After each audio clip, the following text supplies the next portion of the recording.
তারা বর্তমানে ইস্তার বানাই তারা বড় বালা মানুষ দুজন বিচনন তারাও গাড়ি ওখান লইয়া কোনবাই যে ছুটি চুন ফটো गाड़ियों से लाइन और खाना भी बनाता है रोजा भी रखता है देखो इतना बड़का गाड़ी चलाता है कितना अच्छा आदमी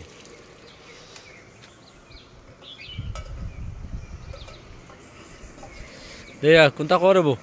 রোজাটা কি রকম হইছে আজকে না তো রোজার কোন সুরত আছে আর কিটা করতে আজান জান কোনটা বুঝা যায় না বুঝা যায় না না আন্দাজের উপরে খালি বানাবার খাও মানে তো রোজা ছাড়া নাই না পরিস্থিতি যেমন রোজা ছাড়া যাইত না রোজা ফরজ দিবা ফরজ নি গাড়ি চালানি তো সুন্নাত মাশাআল্লাহ মাশাআল্লাহ ইবে গুর খবর কিটা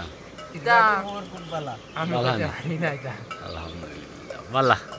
ভালো আমরা এখন আইছে খানি বানাই আর দেখাও কিটা কিটা বানাই আর ও তো সব বানা রাইনি এর বাদে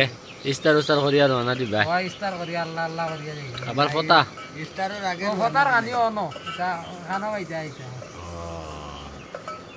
ঠিক আছে কাজে ওই জন্য দিলি আর আল্লাহ আল্লাহ